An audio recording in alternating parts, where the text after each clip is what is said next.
Hi అండి, welcome back to my channel అండి. ఈరోజు వచ్చేసి ఇడ్లీ పిండితో చిన్న చిన్న బోండాలు ఎట్లా వేసుకోవాలో చూద్దామండి. ఈ ఇడ్లీ పిండి అయితే కొంచెమే ఉందండి, మరి అది ఇడ్లీ వేసుకోవడానికి కూడా సరిపోదు కాబట్టి దీంతో ఒక చిన్న వెరైటీ అండి. ఈ కొంచెం మిగిలిన ఇడ్లీ పిండిలో కొంచెం మైదా పిండి తీసుకోవాలండి.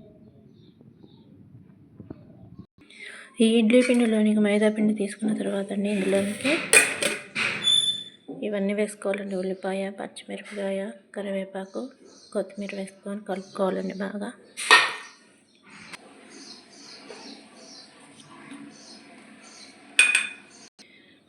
దీనిలోనే కొంచెం వాటర్ వేస్తూ కలుపుకోవాలండి.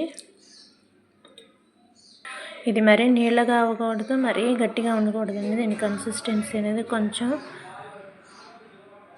ఈజీగా ఉండేలా ఉండాలండి. తర్వాత దీనిలోనికి పసుపు వేసుకోవాలండి. తర్వాత సరిపడా సాల్ట్ వేసుకోవాలండి. వీటన్నిటిని బాగా మిక్స్ చేసుకోవాలండి. తర్వాత దీనిలోని కొంచెం వంట సోడా కూడా తీసుకోవాలండి. ఇప్పుడు ఇది రెడీ అయిపోయిందండి. ఇప్పుడు మనం స్టవ్ వెలిగించుకొని ప్యాన్ పెట్టుకొని అందులోనికి ఆయిల్ వేసుకోవాలండి.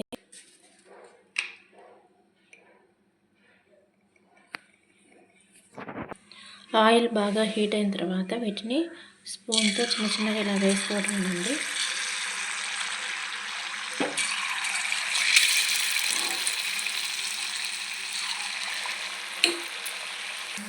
వీటిని లో ఫ్లేమ్ మీద కొంచెం అలాగా బ్రౌన్ కలర్ వచ్చే వరకు చూసుకోవాలండి.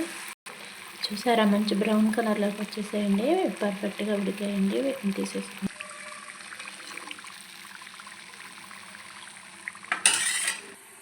ఏ విధంగా మన ఇడ్లీ పిండి మైదా పిండితో తయారు చేసిన బోండాలు అయితే రెడీ అయిపోయాయండి. చాలా టేస్ట్గా ఉంటాయండి. ఇది పల్లీ చట్నీలోనైనా, కొత్తిమీర చట్నీలోనైనా, టమాటా చట్నీ ఏ చట్నీలో తిన్నా కూడా చాలా సూపర్గా ఉంటాయండి. చాలా చాలా బాగున్నాయండి. మీరు కూడా ట్రై చేయండి. మరొక ఐటెంతో మళ్ళీ మనం కలుసుకుందామండి. అప్పటి వరకు బాయ్ అండి.